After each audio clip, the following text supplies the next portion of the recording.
Hi everyone, welcome in this video. So आज का जो क्लास है उसमें हम लोग बात करेंगे ज्योग्राफी 2024 प्रीलिम्स का क्वेश्चन डिस्कशन करेंगे।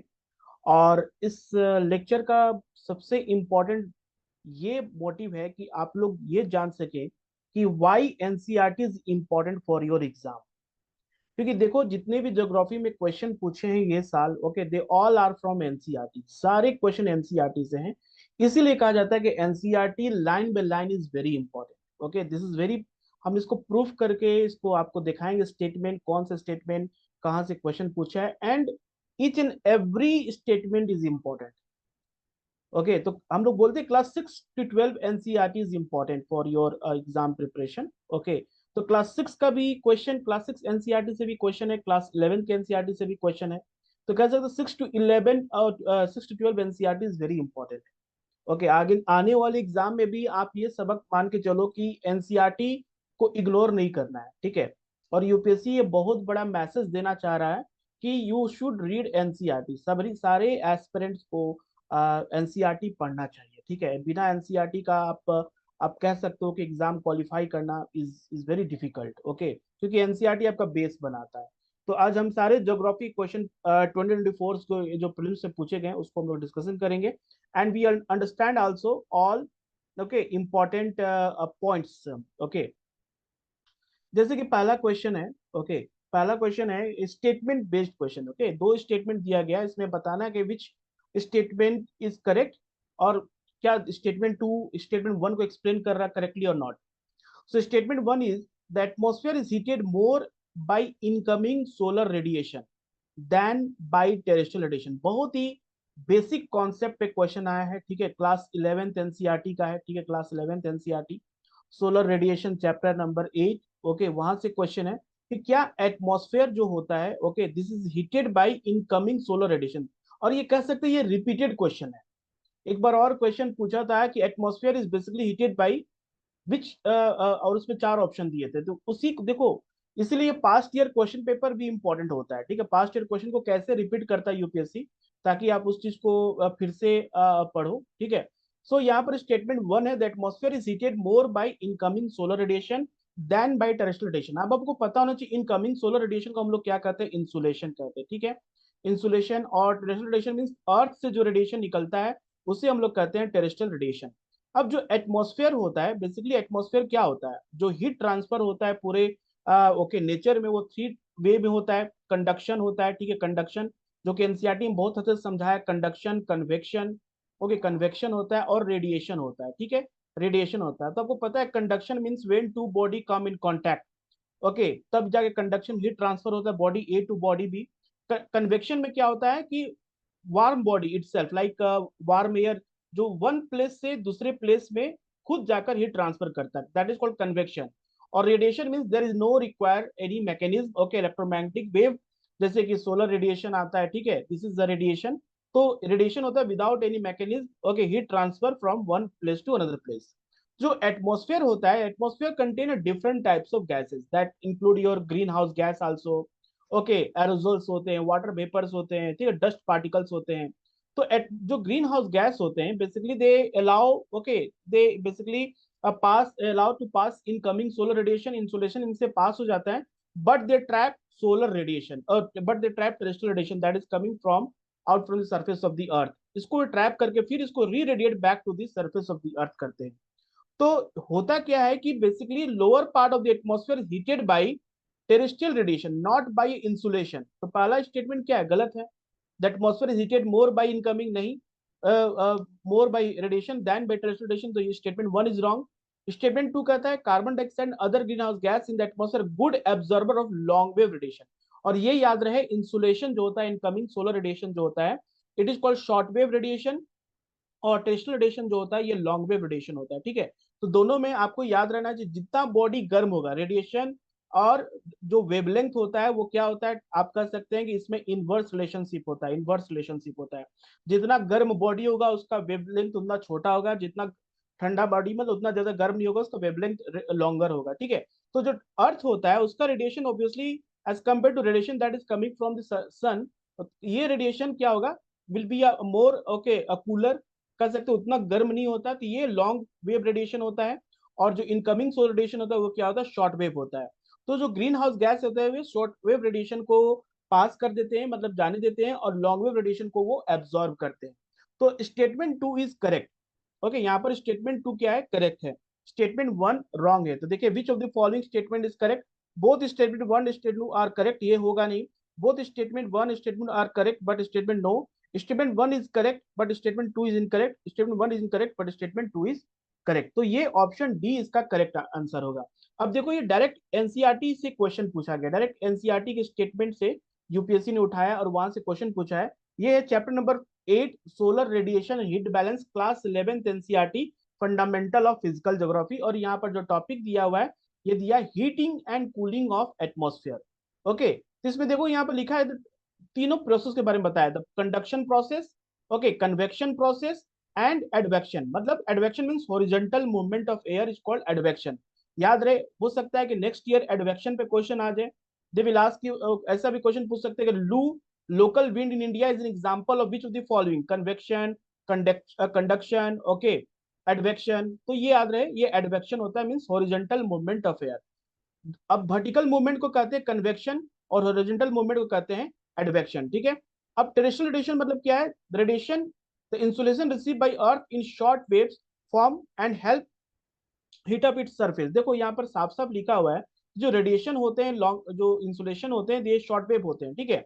And heat up the, okay, surface. जब अर्थ क्या होता है, जब सन रेडिएशन देता है, ओके, सन का जब रेडिएशन आता है, तो अर्थ इटसेल्फ बिकम, अर्थ का क्या होगा, it will absorb this radiation और ये हीट होगा। हीट होने से क्या होगा, it itself become a radiating body. तो ये रेडिएटिंग बॉडी जब एक समय आएगा जब ये खुद गर्म हो जाएगा, तो ये क्या करेगा, रेडिएशन खुद वापस स्पेस की तरफ छोड़ना शुरू करता है। Okay, and it radiate energy to the atmosphere in long wave forms. और ये लॉन्ग वेव फॉर्म में होता है। ठीक है। इंसुलेशन जो आता है वो शॉर्ट वेव फॉर्म में होता है और ये लॉन्ग वेव फॉर्म में होता है। This energy heat up, okay, the atmosphere from below.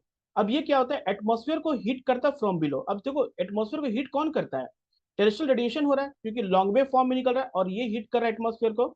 This is process known as terrestrial radiation. इसी को हम लोग कहते हैं टेरेस्ट्रियल रेडिएशन। याद रहे, क्वेश्चन टेरेस्ट्रियल रेडिएशन पे आया था, विच of the following statement terrestrial radiation पे है। So the long wave radiation is absorbed by the atmospheric gases, particularly by the carbon dioxide and other greenhouse gas. Same का same statement देखो यहाँ पर use किया है। ठीक है, ये स्टेटमेंट कोई चेंजिंग नहीं है, डायरेक्ट एनसीईआरटी से स्टेटमेंट को उठा के यहाँ पर डाल दिया। ठीक है। Thus the atmosphere is indirectly heated by the Earth's radiation. ठीक है, earth radiation means we are talking about terrestrial radiation. Okay, so terrestrial radiation से ये एटमॉस्फेयर हीट होता है, not by a insulation. Okay, insulation से नहीं होता है, टेरेस्ट्रियल रेडिएशन से होता है। The atmosphere in turn radiate and transmit heat to the space. अब जब हीट बजट पढ़ोगे तो उसमें पूरा क्लियर होगा किस तरह से हीट बजट काम करता है। Finally the amount heat of heat receive from the sun is return to the space, thereby maintaining the constant temperature at the earth surface and in the atmosphere. तो ये direct statement आप देखो, class 11th NCERT fundamental of physical geography chapter number 8 solar radiation, direct question पूछा है। ठीक है, तो यहाँ पर करेक्ट आंसर क्या हो जाएगा, डी हो जाएगा। तो ये चैप्टर को आप जरूर जरूर से पढ़ो। ठीक है, फॉर नेक्स्ट प्रीलिम्स और मेंस एग्जाम में भी आपको आंसर लिखने में काफी हेल्प होगा from this chapter. Okay, now will move to the next question. Okay, next question है, रीड। इस पे भी सेम देखो, यूपीएससी का ये नया पैटर्न है कि question statement one statement two करके पूछ रहा है। तो स्टेटमेंट वन क्या कहता है, consider the following statement, thickness of troposphere at the equator is much greater as compare to poles. ठीक है, अब हमको पता है कि layer of structure of the atmosphere, जब स्ट्रक्चर ऑफ द एटमॉस्फेयर पढ़ते हैं, so suppose this is the earth. Okay, this is earth ना। अर्थ के जो लोअर एटमॉस्फेयर होता है, उसके बाद these are the some important layers of the atmosphere. Okay, lower layer को कहते हैं ट्रोपोस्फेयर। ओके, लोअर को कहते हैं ट्रोपोस्फेयर, उसके ऊपर होता है stratosphere. Okay, this called stratosphere. Then इसके ऊपर होता है मेसोस्फेयर। Okay, mesosphere. देन इसके ऊपर होता है थर्मोस्फेयर। थर्मोस्फेयर, ठीक है, ये भी पूरा एनसीईआरटी है, डायरेक्ट एनसीईआरटी। और उसके ऊपर होता है exosphere. Okay, this is the layer of the atmosphere. Okay, and this layer is basically segregated as per the temperature. जो lower part of the atmosphere होता है, troposphere, this is the most important because all, okay, biological जो भी bio community को support करने वाले जो भी गैसेज हैं, like carbon dioxide, oxygen, nitrogen, okay, जितने गैसेज होते हैं ये सारे ट्रोपोस्फेयर में प्रेजेंट होते हैं। And all weather phenomena, cloud forming, rainfall, precipitation, जितने भी आप वेदर फेनोमेना देखते हैं, they are all happen in troposphere. Stratosphere important क्यों होता है? Because of presence of your ozone gas, ठीक है। मेसोस्फियर में अगेन टेम्परेचर, यहाँ पर क्या होता है, टेम्परेचर इस तरह से डिक्रीज करता है, फिर इंक्रीज करता है, फिर डिक्रीज करता है, फिर यहाँ पर इंक्रीज करता है, ठीक है। So thermosphere, this is the how temperature decrease करता है यहाँ पर। तो थिकनेस ऑफ ट्रोपोस्फेयर, अगर थिकनेस ऑफ ट्रोपोस्फेयर की बात करें, this is called 0 degree equator and this is called 90 degree north pole. तो थिकनेस ऑफ ट्रोपोस्फेयर जो होता है, ये सच में क्या होता है, इक्वेटर के पास ज्यादा होता है, ठीक है। ये बार बार मैंने अपने क्लास में बताया है कि why thickness of troposphere is more at the equator, equator पास क्यों ज्यादा होता है और पोल के पास क्यों कम होता है। सो दिस सिंपल रीजन यहाँ पर होता है, क्योंकि आपको पता है कि this is the, if you consider this as equator part and this is a tropical region, tropic cancer, tropic capricorn, so this places receive maximum sun insolation, okay, insolation यहाँ पर ज्यादा आता है। and because of this reason convection means vertical movement of warm air, जो warm air है वो vertically move करता है ज्यादा height पे। so this is the reason why vertical movement of air is more at the equator, because of radiation is very high, earth surface gets heated, okay, और जो warm air है it started to rises। सो यहाँ पर thickness जो होता है equator पास वो ज्यादा होता है, लेकिन पोल की बात करें तो सन इंसुलेशन जो है पोल की तरफ क्या होता है, स्लैंटिंग होता है, ओके, स्लैंट सन रे होता है, ऑब्लिक सन रे होता है। Because of this region the earth surface get less heated and यहाँ पर भी कन्वेक्शन होता है, लेकिन उतनी हाइट तक नहीं होता, मैक्सिमम सी से 6 to 8 किलोमीटर, यहाँ पर 20 kilometre, okay, you can say 20 kilometre यहाँ पर मैक्सिमम हो पाता है, ओके, कन्वेक्शन। तो इसलिए thickness of troposphere is more at the equator, ज्यादा होता है, ठीक है। Thickness of troposphere equator is much greater as compare to pole. तो अकॉर्डिंग टू दिस कॉन्सेप्ट ये स्टेटमेंट 1 तो करेक्ट है। स्टेटमेंट 2 करता है equator the heat is transported to a great height by strong convectional current. जैसे मैंने बताया यहाँ पर क्या है, कन्वेक्शन करंट जा रहा है, ठीक है, कन्वेक्शन करंट की वजह से जा रहा है यहाँ पर। Because what is convection current? Convection current means warm, okay, warm air is rises, when a warm air is rises, vertically rises, this is called convection current. और ये जब ये हॉरिजेंटली मूव करता है तो उसको क्या कहते हैं, एडवेक्शन कहते हैं। बेस्ट एग्जांपल इज लू, ओके, इन इंडिया में क्या है, बेस्ट एग्जांपल लू है। लू that is okay, that is blow in the month of April में, ओके, लोकल विंड है, वार्म विंड है जो कि वेस्ट से ईस्ट की तरफ मूव करता है। This is an example of advection. So statement 2 is also correct, और स्टेटमेंट 2 एक्सप्लेन कर रहा है कि why thickness of the troposphere at the equator is greater as compare to the poles. तो यहाँ पर जो है which of the following correct in respect to the above statements, so both statement 1 statement 2 are correct and the statement 2 explain the statement 1। तो ये statement जो option A है ये पूरी तरफ से बैठ रहा, सही बैठ रहा है कि हाँ स्टेटमेंट 1 भी करेक्ट है और स्टेटमेंट 2 भी करेक्ट है। और स्टेटमेंट जो 2 है वो एक्सप्लेन कर रहा है स्टेटमेंट 1 को कि because of this convectional current thickness of troposphere is much greater, okay, at the equator as compare to the poles. तो ये भी देखो क्वेश्चन डायरेक्ट एनसीईआरटी के स्टेटमेंट से है, ठीक है, इसमें कहीं ज्यादा नहीं, ये डायरेक्ट एनसीईआरटी के स्टेटमेंट से पूछा गया है। Okay, structure of the atmosphere, chapter number 7, composition and structure of the atmosphere.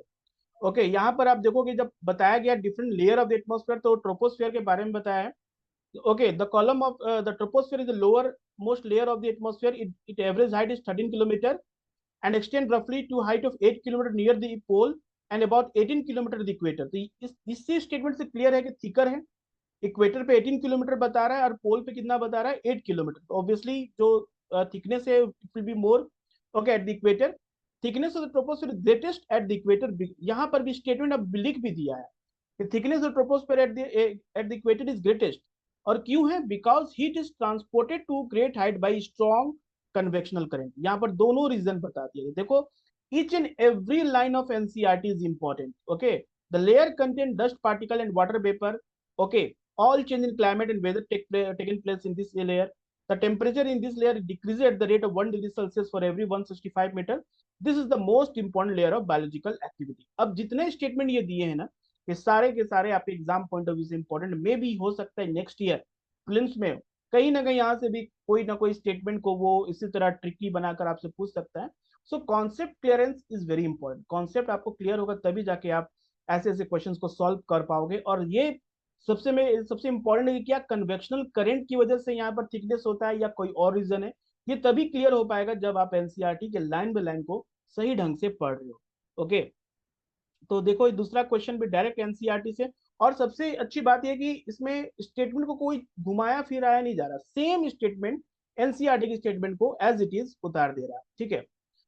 Next question here is again, consider the following, okay, pyroclastic debris, ash and dust, nitrogen compound, sulfur compound. How many of the above are products of volcanic eruption? अब volcanic eruption हम लोग पढ़ते हैं हमेशा, ठीक है। volcanic eruption क्या होता है? Okay, when magma, okay, when magma reaches out, okay, this is called lava, okay, lava, and inside molten rock is called magma, और इसका एक होता है मैग्मा चैम्बर होता है, ठीक है, मैग्मा चैम्बर। ये भी आपकी क्लास 11th एनसीईआरटी में बहुत अच्छे से देखा है कि यस, जो इससे जो क्या क्या निकलता है, वोल्केनिक इरप्शन होने से क्या क्या निकलता है, तो we know nitrogen, sulphur compound, ash and dust, okay, pyroclastic debris, ये सारे के सारे निकलते हैं। और ये बहुत क्लियरली स्टेटमेंट एनसीईआरटी में भी दिया है इसका आंसर कि सारे के सारे वोल्केनिक इरप्शन के बाद निकलते हैं, जैसे कि volcano and the volcanic landform. This is chapter number 3, earth interior.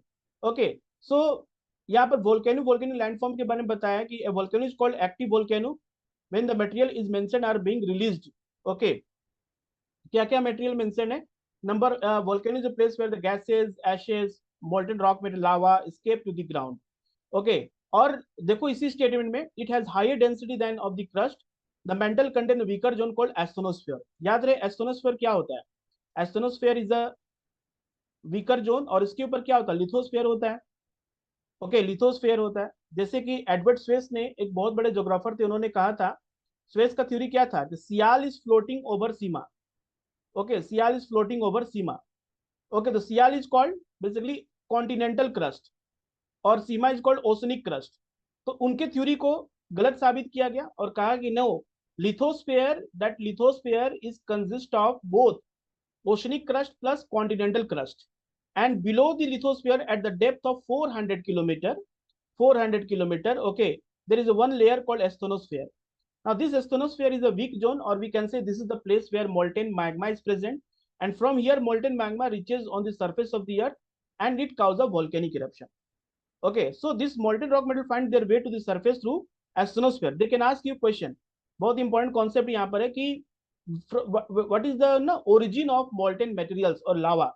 एस्थोनोस्फेयर, lithosphere, okay, outer core, inner core, कुछ भी ऑप्शन में दे सकता है। तो याद रहे, asthenosphere is the where magma is present, the material in the upper mantle portion is called magma, okay. Once it start moving toward the crust और it reaches to the surface, it refer to as lava, okay. तो lava कब कहेंगे? When it come out, okay, molten rock materials out from out, okay, outside आता है जब, okay, तो that's called लावा। और internal में, अगर इंटीरियर में प्रेजेंट, उसको मैग्मा कहेंगे। The material that reaches the ground include lava flows, क्या क्या निकलता है? Lava flow, pyroclastic debris. अब देखो सेम चीज यहाँ पर लिखा, पायरोक्लास्टिक डेब्रिज है, लावा फ्लो है, वोल्केनिक बॉम्ब्स है, एश एंड डस्ट भी लिखा हुआ है, ठीक है। And gases such as nitrogen compound, sulphur compound, minor amount of chlorine, hydrogen and argon. मतलब कि यहाँ भी जो मटेरियल्स वोल्केनिक इरप्शन से बाहर आ रहे हैं वो साफ साफ यहाँ पर बताएंगे, 1 2 3 4, ये चारों के चारों हैं। So option D is correct, okay, all four are correct, and again this question is from NCERT, okay, chapter number 3, earth interior, same book, okay, book जो है फंडामेंटल ऑफ फिजिकल ज्योग्राफी, ठीक है। नेक्स्ट क्वेश्चन बात करते हैं, okay. So which of the following is correct or inferences from the isothermal map in the month of January? ठीक है, isotherm, what is isotherm? Isotherm मतलब होता है कि this is a line, it is an imaginary line that joining the two places having the same temperature. Isotherm is a, it is an imaginary line. This is basically draw or map just to know which two places have equal temperature. So A and B have equal temperature. This is called isotherm. So this is an imaginary line that draw that connect two places with equal temperature. अब ये आपके NCERT में बहुत अच्छे से जनवरी and जुलाई का map दिया गया है, पूरे वर्ल्ड मैप, कि क्या जनवरी और जुलाई में आइसोथर्म का डेविएशन किस तरह से होता है, ओके। सो जैसे कि isotherm deviate to the north over the ocean and to the south over the continent, okay, जनवरी में ना। इसी इन जनवरी में क्या होता है, what is the position of the sun? Sun is present somewhere over the tropic of Capricorn, और कह सकते हैं सदर्न हेमिस्फीयर के आसपास रहता है, ठीक है। तो आइसोथर्म जो होता है, basically isotherm run parallel to the latitudes, okay, latitude के पैरेलल होता है। और इसी isotherm is more Okay, parallel use according to as per the latitude in southern hemisphere because of over dominance of water. ये भी एक बहुत important question है, पूछ सकता है कि why isotherm is more you see okay parallel with respect to latitude in southern hemisphere as compared to northern hemisphere. तो southern hemisphere बहुत over dominance of water है. northern hemisphere में क्या होता है कि northern hemisphere में you see because of presence more continent and you know land gets heated cool and warm very fast as compared to water. बहुत सारे इसके रीजन है, एक होता है स्पेसिफिक हीट ऑफ वाटर, कोई होगा तो बहुत ज्यादा है, या water always in motion, okay, so penetration of sunlight is more, okay, जिस पार्ट ऑफ जो इवापोरेशन में कुछ मतलब एनर्जी यूज होता है. So there lot of reason behind that make why water is okay it takes more time as compared to land to get heated. So isotherm deviate north over the ocean. Ocean में क्या होता है कि isotherm over the ocean, okay, more or less na it will remain the same, and the south over the continent. So south over the continent may deviate होते because isotherm always follow the path of sun. ठीक है, तो continent क्या है, continent obviously it will be more, okay. Now the presence of cold ocean current, Gulf Stream. अब देखो second statement itself गलत है. सेकेंड स्टेटमेंट कैसे गलत है, क्योंकि presence of cold ocean current. अब यहाँ पर कोल्ड ओशन करंट बताया है, Gulf Stream and North Atlantic Drift are not a cold ocean current, they are the warm ocean current. ये क्या है, वार्म ओशन करंट है, तो ये स्टेटमेंट गलत हो गया. Okay, make the north Atlantic ocean colder and isothermal bend toward the north. ठीक है, तो ये स्टेटमेंट यहीं पर गलत हो जा रहा है, क्योंकि this is the Gulf Stream North Atlantic Drift are example of warm ocean current. Okay, अब जैसे कि you will see chapter number 8 solar radiation heat balance and temperature से ये क्वेश्चन लिया गया है. And in this case it's very okay well explained here. Okay, in general the effect of latitude on temperature is well pronounced on the map as isotherm are generally parallel to the latitude. ठीक है, ये statement काफी important है. The deviation from this general trend is more pronounced in January than in July, especially in the northern hemisphere. Why? ये ऐसा क्यों होता है, बिकॉज नदर्न हेमिस्फीयर है more land, okay, more continent, more land, that's why there is you see more pronounce in January, a more especially northern hemisphere as compare to southern hemisphere. In northern hemisphere the land surface are much larger than the southern hemisphere. इसका reason ये है, अब हो सकता है next question में, next prelims में पूछ दे कि why more isotherms are okay pronounce in month of January in northern hemisphere specially as compare to southern hemisphere. So इसका रीजन क्या है, because northern hemisphere have more land. Hence, the effect of land mass and ocean current are well pronounced. So, land mass, ocean current basically, why this isotherm deviate north? Because the presence of North Atlantic drift. ये जो north Atlantic drift gulf stream क्या है, ये इस तरह से move करते हैं नॉर्थ वेस्ट डायरेक्शन में. तो आइसोथर्म क्या होगा इस तरह, इसीलिए ये ऊपर क्या होगा, नॉर्थ की तरफ डेविएट करेगा और कॉन्टिनेंट के ऊपर, because land get seated from the sunlight, तो सन जिधर का डायरेक्शन रहेगा उधर वो डेविएट करेगा. So it will be deviate south. Okay, so in January the isotherm deviate north over the ocean and the south over the continent. तो reason पता है वो नॉर्थ क्यों डेविएट कर रहा है, ये भी बहुत बड़ा क्वेश्चन है. Why deviate north in southern in northern hemisphere, okay, over the ocean, because the presence of this warm ocean current. This warm ocean current takes water northwest direction. That's why temperature इस तरह से isotherm deviate करता है north की direction में. And over the continent because of presence of sunlight, okay, sun radiation. This can be seen in the North Atlantic Ocean. The presence of warm ocean current Gulf Stream. अब यहाँ पर warm ocean current NCERT में लिखा है और यहाँ पर UPSC ने बस वार्म की जगह पे कोल्ड लिख दिया है ताकि स्टूडेंट को कंफ्यूजन हो.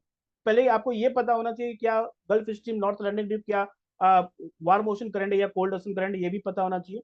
Okay, north Atlantic drift make the northern Atlantic warmer and isotherm bend toward the north. Over the land the temperature decreases sharply and isotherm bend toward south in Europe.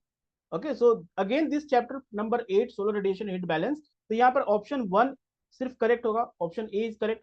C all the question is from NCERT, direct NCERT का statement अभी change नहीं कर रहा और direct वहां से question पूछ रहा है. Okay, this is clear. Okay, will move to the next question here. Okay, so which of the following country are well known as the two largest cocoa producers in the world. अब देखो ये भी को जो है आप NCERT में इसको देख सकते हो. Okay, basically class 10th NCERT है, उसमें भी फूड ग्रेन्स के बारे में बताया गया, और UC class 12th NCERT human geography से भी है. लेकिन इसको सबसे इंपॉर्टेंट हम देखेंगे क्यों, because it was in news. Okay, Indian express में आया था ये न्यूज में, जनवरी 2024 में आया था. ठीक है, जनवरी 2024 में आया था. कि Kerala cocoa farmer cheer as price hit 44 year high. और ये इंडियन एक्सप्रेस में न्यूज आया था, ओके, 15 जनवरी, ओके, 2024 को। और उसमें ये बताया गया था cocoa is the key ingredient of chocolate production, hold significant economic importance for country around the world. So worldwide cocoa production is predominantly centre in Africa. Africa में सबसे ज्यादा इसका प्रोडक्शन होता है। That total 60% of global output. अब इससे आप next year का एग्जाम के लिए बना सकते हैं। Okay, so why there is a sudden high in price? Because the reason of sudden spike in cocoa price in the disruption of production in Ivory Coast and Ghana, the two largest producer of cocoa. अब ये इतना यहाँ पर दिया हुआ, यहाँ से question UPSC ने पूछ दिया, which of the following are the two largest cocoa producer in the world? Direct question from news. Okay, so key factor including the climate, soil type, well, okay, weather condition also. So the two place Coty, okay, इसको करें coat Ivory, or the annual cocoa production is 22 lakh tons, stand the largest cocoa producer in the world, followed by Ghana, Indonesia, Nigeria and Ecuador. तो देखो यहाँ पर map में भी देखो, दोनों कंट्री आसपास में ही है। अफ्रीका का ये जो पार्ट है, गल्फ ऑफ गिनी को कहते हैं, gulf of Guinea, okay. So this is the what Cote Ivoire, okay, and Ghana.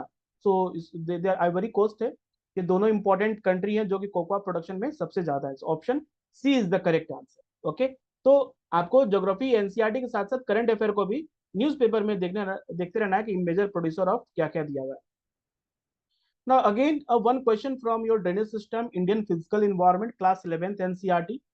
With reference to the Himalayan river joining the Ganga downstream of Prayagraj from west to east, which one of the following sequence is correct? अब आपको पता है कि जैसे Ganga river, okay, Haridwar में on plane, Haridwar में on plane पे आती है, प्लेन होते हुए फिर ये इस तरह से ड्रेन करती है। यहाँ पर बहुत सारे रिवर ट्रिब्यूटरीज जो है गंगा रिवर को ज्वाइन करती है, ओके, जैसे कि यमुना रिवर भी ज्वाइन करता है, Yamuna river, okay, Yamuna river को फिर सोन रिवर ज्वाइन करता है, ठीक है। तो ऐसे कौन कौन से रिवर हैं जिनको आपको वेस्ट टू ईस्ट करना है, ठीक है। तो अगर वेस्ट टू ईस्ट की बात करें तो सबसे इसमें क्या होता है, गोमती। देखो कोसी रिवर तो सबसे लास्ट में, Kosi is in Bihar, Kosi is called also sorrow Bihar, sorrow Bihar, तो ऑब्वियसली कोसी सबसे लास्ट में होगा। Mahananda is river that is last tributary of Ganga, Mahananda. तो महानंदा तो यहाँ दिया नहीं है, तो ऑब्वियसली महानंदा से पहले कोसी होगा, Kosi will be a last. Then Gomti, Ghaggar, Gandak. अगर आप मैप में देखोगे, ओके, सो मैप अगर देखोगे तो this is the, okay, class, अच्छा, 11th NCERT, India physical environment, chapter 3, drainage system. Okay, तो इसमें करेक्ट सीक्वेंस क्या हो जाएगा? सबसे पहले आप देखो गोमती, ओके, गोमती रिवर है, Gomti river is present here. Then your Ghaggar river is present, then Gandak river is present, then Kosi river. अब यहाँ से क्वेश्चन पूछा west to east direction, okay, इस डायरेक्शन में लगाना, तो आपको Gomti, Ghaggar, Gandak, Kosi, here Gomti, Ghaggar, Gandak, Kosi is the correct answer, okay. तो यहाँ पर जो इस चीज Gomti, Ghaggar, Gandak, Kosi is the correct, option B is the correct answer.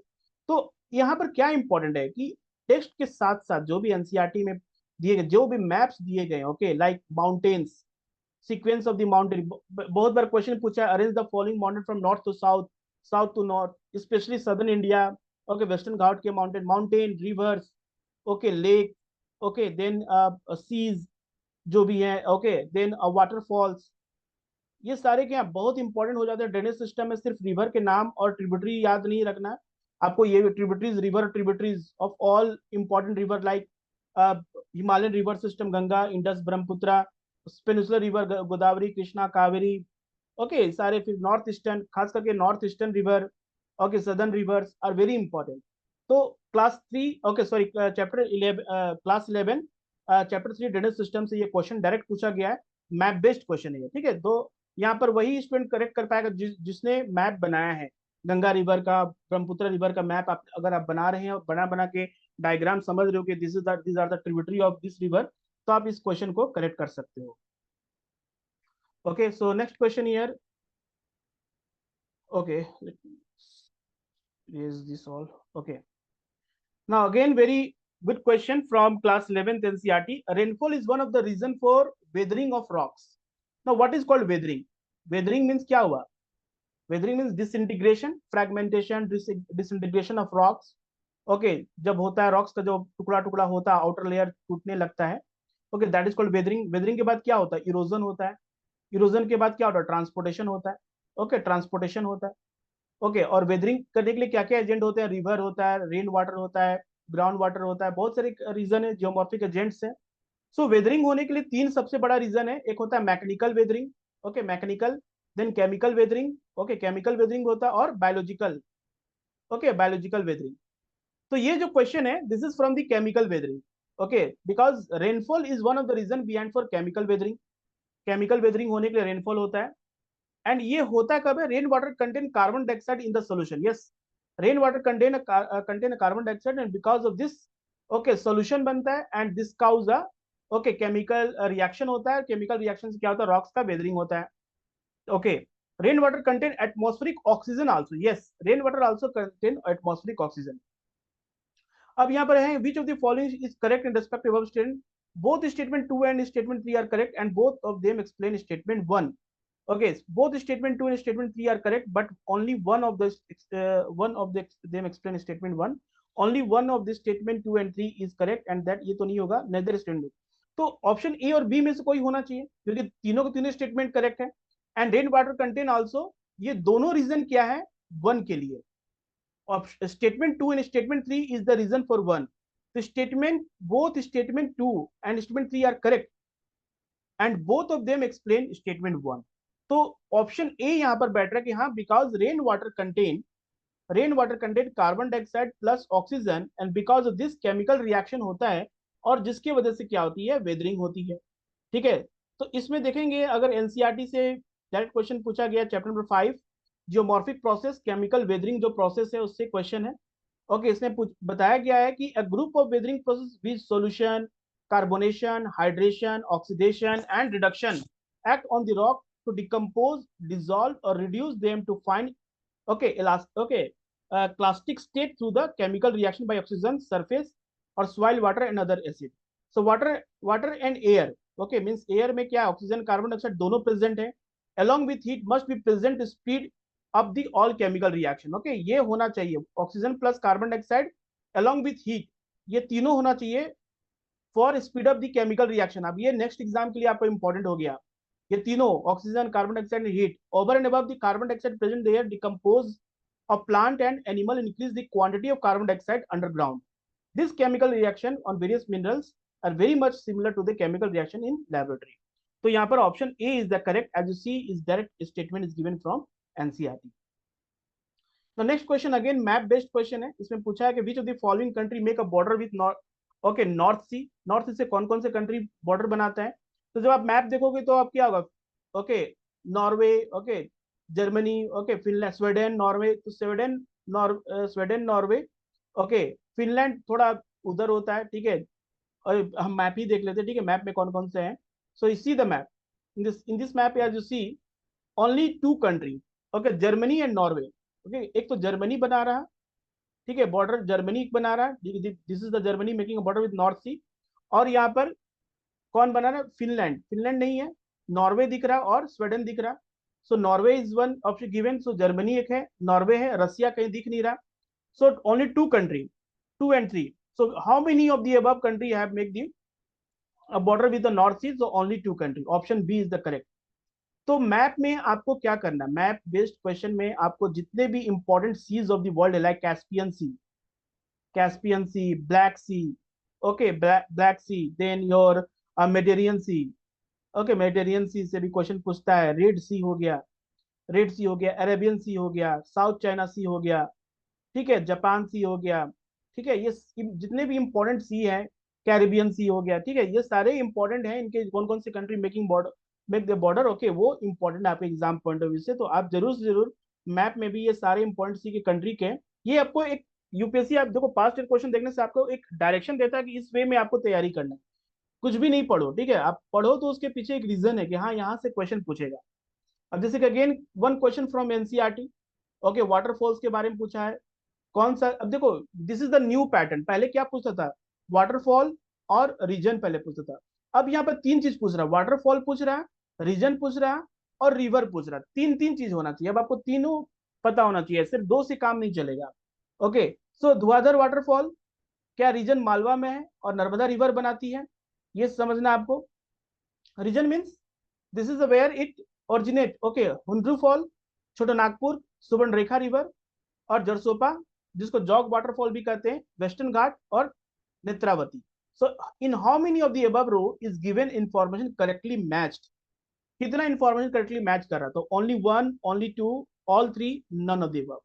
देखो यहाँ पर धुआंधर वाटरफॉल तो बनता है नर्मदा से, लेकिन इसका ओरिजिन होता है Amarkantak.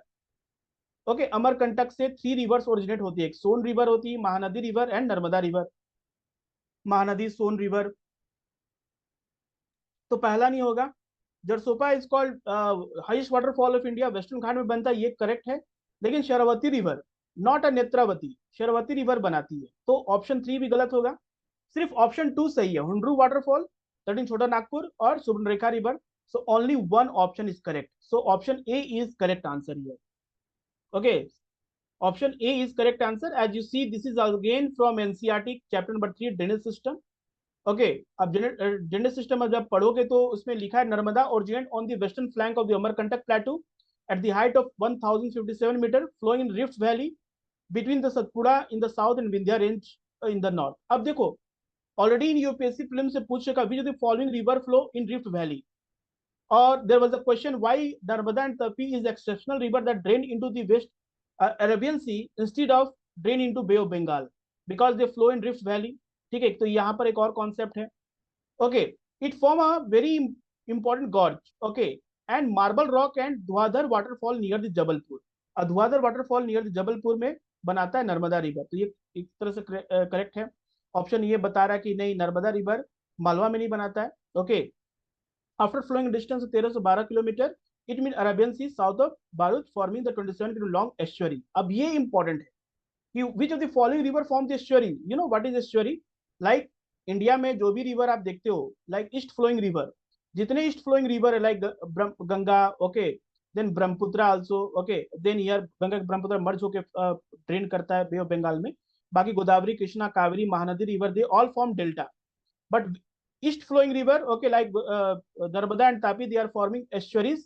Basically estuary is a mixing of river water with the sea water. Okay, this is called estuaries. तो नर्मदा रिवर क्या बनाती है? एस्चुअरीज बनाती है। सरदार सरोवर प्रोजेक्ट है, इस पे बनाया गया है रिवर पे। तो इतने सारे इंपॉर्टेंट आपको इन्फॉर्मेशन एक पैराग्राफ से मिल रहे हैं। तो यहाँ पर ऑप्शन सिर्फ एक ही करेक्ट मैच कर रहा है, टू, हुंड्रू फॉल, क्योंकि Hundru fall was stayed on the course of the Subarnarekha river. The fall is located Ranchi Purulia road on छोटा नागपुर प्लेटू। और यहाँ पर बात करें जॉग फॉल, ये भी आपके एनसीईआरटी में दिया है। Gersoppa fall is located in Shimoga district of Karnataka. It is created by the Sharavati river rising on the western Ghat. Okay, see, the all question is from your NCERT. Okay, if you will read NCERT, then you can easily solve most of the question. अब ये question आया है आपको। Okay, देखो ये question बहुत interesting है, और इसके पीछे ये पता चलेगा कि class 6 NCERT is very important. ये क्लास 6 एनसीईआरटी से क्वेश्चन पूछा है। Okay, class 6, different types of landforms on the surface of the अर्थ, उसमें बताया कि फोल्ड माउंटेन क्या एग्जांपल होता है, ब्लॉक माउंटेन क्या होते हैं, फोल्ड माउंटेन क्या होते हैं। तो basically how many types of mountain? Fold mountain, जो कि फोल्ड माउंटेन बन रहा है इस तरह से, okay, because of compressive force लग रहा है यहाँ पर। ओके, कॉम्प्रेसिव फोर्स लगने की वजह से फोल्ड माउंटेन बन रहा है। Okay, there examples like Himalaya mountain, Andes, okay, in South America, Rocky in North America, okay, and in South America, Himalaya in Asia. Okay, then your Appalachian mountain is also example of fold mountain. Okay, Alps mountain is also example of fold mountain. तो और जो वोसेजेस है, okay, central Asia में ये example of क्या, block mountain. तो आपको बताना कि how many of they are correctly matched in the above reason information, how many of correctly matched. तो सेंट्रल बोज फोल्ड माउंटेन नहीं है, यूरोप में अल्प्स नहीं है, ठीक है, north America Appalachian yes, south America and is yes fold mountain. So only two is matched. Okay, option B is correct. Up, you see in here very clearly mentioned class 6 NCERT. The mountain may be arranged in a line known as class 6 NCERT chapter number. Okay, this is the chapter number I think 8, major landforms of the earth है। इसमें बताया है कि there are three types of mountain: fold mountain, block mountain, volcanic mountain. So Himalaya mountain and Alps are young fold mountain. ठीक है, Alps क्या young fold mountain या block mountain दिया तो गलत हो गया। Okay, then rugged relief and high conical peaks, के कॉनिकल पिक्स होते हैं। The Aravalli range in India is one of the oldest fold mountain system in the world. Okay, जो अरावली जो माउंटेन है इंडिया में, कहाँ पर अरावली है? This is the Aravalli located here. Okay, part of, okay, Aravalli mountain. So this is the oldest fold mountain. अभी इसका क्या राउंड शेप्ड है, कॉनिकल पिक नहीं है, अभी क्या राउंड शेप है। because of erosion. The range has considerably worn down due to the process of erosion. बहुत सारी erosion होने लगे क्योंकि अब इसके अंदर जो टेक्टोनिक एक्टिविटी वो अब नहीं हो रहा, तो ये क्या हो गया, डोम शेप्ड हो गया. अब जो हिमालय होते they are conical shape, okay, because they still are tectonic activities, okay, in active stage. Appalachian in North America and Ural Mountain in Russia have rounded features and low elevation. They are a very old fold mountain. तो कहीं ना कहीं ये old है लेकिन fold mountain के example है. अब देखो, block mountain are the create when a large area are broken and displaced vertically. The uplifted block are termed as horst and the lower block are called graben. The Rhine Valley and the Vosges mountain in Europe are example of such mountain system. अब देखो यहाँ पर directly पूछा है, example से दिया है. तो क्लास 6 एनसीईआरटी का एक एक चैप्टर हम बहुत एनसीईआरटी सीरीज स्टार्ट करेंगे ज्योग्राफी का, okay, where we will discuss each and everything, okay, in detail. So please join this class, okay, and this is the free of cost. You just have to subscribe this channel and just be आप update लेने के लिए हमेशा तैयार हो, क्योंकि अभी भी हम चैप्टर्स डाल सकते हैं as per my own convenience. Okay, जब भी डालेंगे तो दैट इंफॉर्मेशन आपको मिल जाएगा. Okay, now next is consider the following airport. अब देखो ये एक न्यूज में आया था कि रिसेंटली गवर्नमेंट ने कुछ एयरपोर्ट को ग्रीनफील्ड एयरपोर्ट डिक्लेयर किया है. ओके, तो इसमें which of the following above have been considered greenfield airport. Okay, so greenfield airport कौन कौन सा इसमें है ये आपको बताना था. 2009 में 6 ग्रीनफील्ड एयरपोर्ट अभी तक हुआ है. तो Donyi Polo airport, Kushinagar international airport, Vijayawada international airport. तो विजयवाड़ा इंटरनेशनल एयरपोर्ट अभी तक नहीं है, तो 1 and 2 is the only correct answer. ये भी क्या है, न्यूज में आया था, ठीक है, इंडियन एक्सप्रेस के न्यूज में आया था in the month of February about greenfield airport में गवर्नमेंट ने कितने को अप्रूवल दिया है. तो कुछ क्वेश्चन आपको करंट अफेयर से नहीं बल्कि आपको सॉरी बुक से नहीं बट करंट अफेयर से आपको करने पड़ेंगे, वो भी न्यूज़पेपर से. Now, with reference to the water vapor, which of the following statement is or are correct? Now, water vapor is also a greenhouse gas. ठीक है, water vapor क्या होता है? It also absorb, okay, incoming solar radiation, also outgoing terrestrial radiation. Okay, so it is a gas that amount of which decrease with altitude. ये बात बिल्कुल सच है कि till the height of 5 kilometre तक ही water vapor रहता है, उसके ऊपर डिक्रीज करता है. Percent maximum at the pole, ये गलत. ठीक, tropical regions, okay, tropical regions receive maximum sunlight and evaporation activity is very high in tropical regions as compared to polar areas. Polar region में क्या होता है, they are not good, insulation यहाँ good नहीं होता, तो यहाँ पर क्या होता है, water vapor जो होता है that is very less, okay, but in tropical area water vapor is very high. तो परसेंटेज मैक्सिमम पोल पे नहीं होगा, it is just 0 to 2.5% and 0 to 4% vary in the atmosphere composition में. तो 4% आप देख सकते हो ट्रॉपिकल रीजन में होता है, तो option 2 is not correct, only option 1 is correct. और ये भी क्वेश्चन आपको डायरेक्टली कहां से है, एनसीईआरटी से पूछा है. ठीक है, एनसीईआरटी में chapter number 7 composition and structure of class 11th NCERT fundamental of physical geography, वहां से पूछा है. Okay, so it may account for two 4% of the air by volume, while in the dry and cold area of the desert and polar regions it may be less than 1% of the air. Less than 1%. सबसे ज्यादा कहां पर होता है?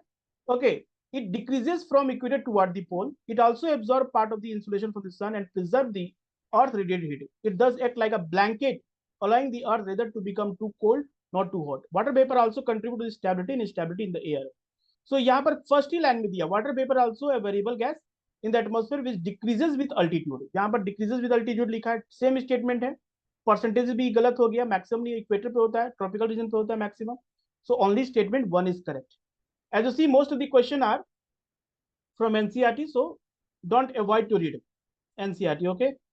Next question here is, annual day and daily range of temperature is low. Precipitation occur throughout the year. Precipitation vary between 50 to centimeter to 50 centimeter. So what is this type of climate? Equatorial climate, China type climate, humid subtropical climate, or marine west climate? Again, this is from NCERT chapter number, okay, world climate and climate change. Okay, और ये marine waste climate का features बताया गया है. Okay, marine waste climate कहाँ होता है? Okay, as you see world map.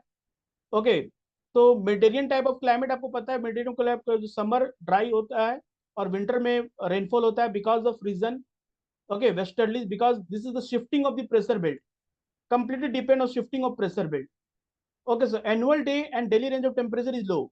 Precipitation occur throughout the year. Precipitation vary between 50 to 250 centimeter. So this is a marine west coast climate. Marine मतलब कि अगर टेम्परेचर अगर किसी ऐसे क्लाइमेट में जहाँ पर precipitation through out the year हो रहा है, तो water source is very close. So west coast of the climate, as you know, marine west coast of the climate, basically it part of the European part, okay, Atlantic Oceans के साथ जो share कर रहा है. तो ये है marine west climate. West coast climate is located poleward from the Mediterranean climate on the west coast of the continent. The main area are northwestern Europe, west coast of North America, North California, southern Chile, okay, southeastern Australia, New Zealand. Due to marine influence, the temperature is moderate and the winter it is warmer than for its latitude. The mean temperature in summer month is 15-20 degrees Celsius and winter is 4 to 10 degrees. The annual and daily range of temperature is small. देखो direct statement है. Marine west climate से direct statement पूछ दिया है कि the annual and daily range of temperature are small. Precipitation occur throughout the year. Precipitation vary greatly from 50 to 250 centimetre. Direct statement, दो तीन statement, last के तीन स्टेटमेंट को 3 पॉइंट्स में बना दिया है. And they ask which of the following type of climate. मतलब इतना सिंपल. अगर आप लाइन बाय लाइन एनसीईआरटी पढ़ रहे हो, अगर चीजों को याद रख रहे हो, तो this is very easy for you to find the correct answer. Okay, now will move to the next question here. Okay, so with reference to the Coriolis force, which of the following statement is correct? अब हम लोग बार बार बोलते हैं Coriolis force होता क्या है. तो पहला चीज ये याद हो कि rotation of the earth. This is basically effect of the rotation of the earth. When earth rotate on its axis, it deflect the direction of the wind. If it is present in northern hemisphere, it deflected right hand side. If it is present in southern hemisphere, okay, so it deflected left hand side. So this is the right hand side in northern hemisphere, left hand side in southern hemisphere. Okay, left hand side. Coriolis force. Okay, so it increases wind velocity. देखो Coriolis force equal to होता है CV equal to CF equal to MB sin theta. ये मतलब मास हुआ velocity, मतलब Coriolis force ज्यादा होगा, deflection ज्यादा होगा जब वेलोसिटी ज्यादा होगा. So it increase wind velocity. Yes, this is correct. It is maximum at the pole and the absent at the equator. Yes, this is also correct. Equator पे ये zero होता है. This is the reason why equator have no cyclone formed. Okay, cyclone क्यों नहीं form होता है? अगर इस फॉर्मूला से देखें तो CF equal to sine 0 degree equal to 0 होता है और साइन 90 डिग्री इक्वल टू 1 होता है. तो कोर्डिस फोर्स का जो वैल्यू होता है 0 से लेके 1 के बीच में होता है and is maximum at the pole. So here both the statement 1 and 2 are correct. और ये भी स्टेटमेंट डायरेक्ट आपको एनसीईआरटी से पूछा गया है. ओके, सो एनसीईआरटी से क्वेश्चन है, कोरियोलिस फोर्स के बारे में पूरा बताया गया यहाँ पर. What is Coriolis force? So Coriolis force is one of the, okay, we can say that modify the direction of the wind along with Coriolis force, pressure gradient force, frictional force और Coriolis force. ये तीनों के बारे में बताया गया है. So rotation of the earth about its axis, direction of the wind, deflect direction of the wind, this is called Coriolis force. किसके नाम पे आया है? एक very important French physicist who described in 1844. It deflect the wind to the right direction in northern hemisphere and left in the southern hemisphere. Deflection more when the wind velocity is high. देखो यहाँ पर direct statement है. The Coriolis force directly proportional to the angle of the latitude. It is maximum at the pole and it is absent at the equator. तो दोनों को दोनों statement आप पहला स्टेटमेंट से आप पा सकते हो कि this is the correct. Now it is also written Coriolis force acts as a perpendicular to the direction of the pressure gradient force. Pressure gradient force क्या होता है? When a pressure change, the rate at which pressure change from place A to B, and because of this pressure gradient force, wind start to move from high pressure to low pressure. And Coriolis force always act perpendicular. Coriolis force always act perpendicular to the pressure gradient force. Okay, the pressure gradient force is perpendicular to the isobar. और ये किस पे isobar होता है? Isobar पे perpendicular होता है. So the higher the pressure gradient force, the more is the velocity of the wind and the larger is the deflection of the direction of the wind. As a result, these two forces operating perpendicular to each other in the low pressure area and the wind blow around it. Okay, so at the equator, Coriolis force is 0 and the wind blow perpendicular to the isobar. The low pressure get filled instead of getting intensified. This is the reason why the tropical cyclone not formed near the equator. अब ये बहुत important है, आपके next exam में पूछ सकता है कि why cyclone is not formed at the equator, because your Coriolis force is 0. इसको हम और भी चैप्टर जब होगा that we will explain very well, उसमें समझाएंगे. Now next question is again summer solstice से क्वेश्चन आया. ये दोबारा मतलब कर सकते क्वेश्चन रिपीट हो रहा है हर 2 साल पे. On 21st June every year, which of the following latitude experience sunlight more than 12 hours? देखो अगर आप, this is called revolution of, एक तो रोटेशन ऑफ द अर्थ से क्वेश्चन पूछा है, दूसरा रिवोल्यूशन ऑफ द अर्थ. तो रिवोल्यूशन ऑफ द अर्थ में क्या होता है कि अर्थ complete one revolution 365.1 by 4 days or 366 more precisely we take 366 days. Okay, so because of revolution, okay, 21st June को क्या होता है, sun is present over the tropic of Cancer. Tropic of Cancer के ऊपर सन का light रहता है। Okay, और northern hemisphere experience a longer day and shorter night. Similar opposite क्या होता है, southern hemisphere shorter day longer night, क्योंकि यहाँ पर विंटर चलते रहता है। तो सबसे इंपॉर्टेंट क्या है कि ट्रॉपिक कैंसर एक्सपीरियंस 12 आवर्स, और ट्रॉपिक कैंसर के बियॉन्ड जब जाएंगे तो length of the day is increases, length of the day increases beyond tropic cancer. तो equator not have 12 hour day, tropic cancer yes, tropic cancer have 12 hour day. Tropic Capricorn में जो कि southern hemisphere में होता है, यहाँ पर lowest shorter day होता है। And Arctic circle this is 66.5 degree northern hemisphere yes, 24 hour day, 24 hour longer length of the day होता है। So only two place, tropic cancer and Arctic circle both receive okay have sunlight more than 12 hours. So यहाँ पर क्या हो जाएगा, both 2 and 4 is the correct answer, option D is the correct answer. अब आप बोलोगे ये क्वेश्चन कहां से पूछा, तो ये भी एनसीईआरटी क्लास 11th एनसीईआरटी और दोनों क्लास 6 एनसीईआरटी दोनों से है। ओके, क्लास दोनों से है। देखिए यहाँ पर दिया है class 11th NCERT length of the day, इसलिए each and everything in NCERT is important. 12 hours, okay, June 21 में 12 आवर होता है, यहाँ से 12 जैसे ही 0 डिग्री से आगे बढ़ रहे हैं, ओके, मोर देन 12 आवर्स पूछा है। तो यहाँ पर 13 आवर हो गया, 14 आवर हो गया, 18 आवर हो गया, 6 मंथ हो गया। तो इक्वेटर पे 12 आवर से ज्यादा पूछा, मोर देन 12 आवर पूछा है। तो tropic cancer and Arctic Circle is the correct. और इससे भी आप डायग्राम क्लास 6 के एनसीईआरटी से भी देख सकते हो, रिवॉल्यूशन ऑफ द अर्थ से भी क्लियर हो जाएगा। Okay, yes, tropic cancer experience some more. So this is about the today's okay discussion of 2024 geography question. Very soon we will meet you in next video where we will discuss about environment question of 2024. इस तरह से हम लोग पढ़ेंगे ताकि एक sectional wise, देखिए अभी बहुत सारे क्वेश्चंस आने वाले हैं, polity, economy, history, okay, science and technology, everything we will cover. सारे टॉपिक्स पे चैनल्स पे कवर होंगे, और क्या स्ट्रेटजी आपके नेक्स्ट मंथ के नेक्स्ट फिल्म्स के लिए होने चाहिए उस पर हम लोग बात करेंगे। So if you like this video then please subscribe this channel for more update. Thank you.